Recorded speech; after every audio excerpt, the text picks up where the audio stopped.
Alright, so Baal is the most anticipated character since Inazuma's launched, and in this video we shall discuss her kit as shown in the 2.1 livestream and discuss options on building her with some of her strengths and weaknesses. The two main sources of her damage are going to be her E skill and her burst, which will be discussed in this video.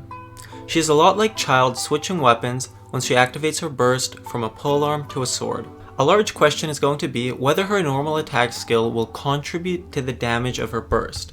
If after activating her burst, the damage of her normal attacks is considered purely burst damage, then there might not be any reason to power up her normal skill. On the other hand, if it is considered normal attack damage, then we will want to level up this talent as high as possible. The meta nowadays in Genshin Impact relies heavily on off-field damage. With these characters we rely on creating elemental reactions in order to deal the maximum amount of damage, and often try to support our main DPS with the activations of multiple off-field ultimates. Certain characters have very powerful normal attacks such as Child or Hu Tao, and we try to buff their damage with the off-field support of the rest of the team. From what we have learned about Baal's kit, it seems that she will provide off-field damage when she activates her E skill, and then she will take the role of a main DPS when she uses her burst for a short period of time. Because she has a limit on the amount of time that she can be a main DPS, then she should be able to complement characters like Hu Tao and Child very nicely by filling in their downtime with extra damage. When building a character to maximize their overall damage, we need to focus on giving them stats that will buff ideally the entirety of their kit. Because Baal's main two damage sources are her E skill and her burst, a build can focus on either trying to buff both of them or just one. Oftentimes, the best thing to do will be to maximize their strong point. For example, running a Wanderer's Troop set on a Ganyu to buff her charged attacks and increase the melt damage. In this example, you will lose damage on her ultimate skill and her E skill, but because those provide only a fraction of her total damage, it's not a priority for us. For Baal, if we would want to maximize her burst damage, we have a few options. Something like a 2-piece Noblesse and a 2-piece Thundering Fury set will provide a 20% buff to her burst, and a 15% electro damage bonus that will apply to both her E skill and her burst. Another option that will neglect her E skill is to run the new Emblem of Severed Fate set that will provide a burst damage bonus equivalent to 25% of the character's energy recharge. This bonus will max out at a 75% once the character reaches an energy recharge of 300%.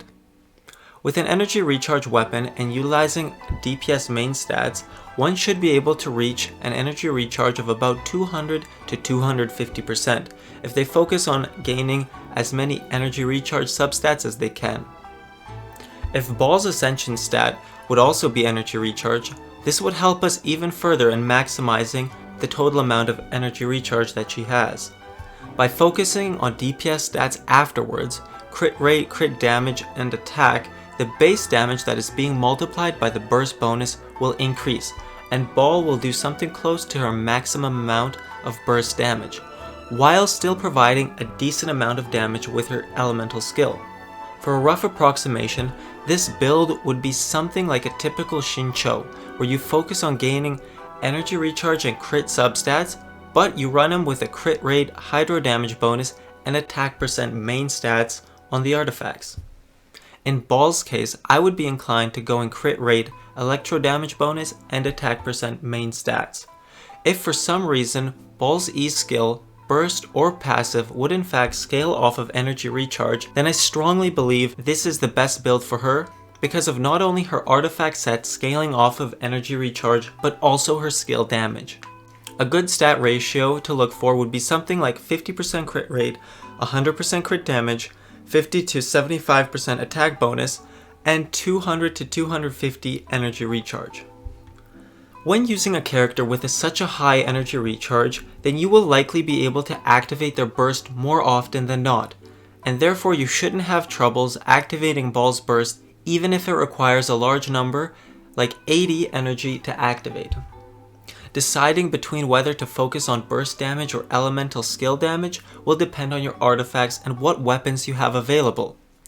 If, hypothetically speaking, there would be a weapon similar to the Festering Desire that has a damage dealing or energy recharge substat, and then provides a 32% elemental skill damage bonus and a 12% increase in the skill's crit rate, then you could build a viable damage-centered Baal off-field support E skill build. But if, for example, a new weapon would be released that would have the same functionality but giving a 32% burst damage bonus and increasing the crit rate, then that would very nicely fit with the burst damage build that I described above, especially if the substat was energy recharge. The only large drawback that a typical damage build would have is that it might be difficult to consistently get her burst up if the energy cost is too high. But after you have enough energy recharge, your next main focus should be the crit stats and the extra attack that you can get. Because it is too early right now to do any mathematical calculations on Baal, because we don't know the exact contents of her E skill and her burst, this is probably the best type of analysis that we can do at this point. Once Baal is released, we can do more number crunching and look at her skills in more detail. I hope you liked the video, and I hope to see you in the next one. Thanks.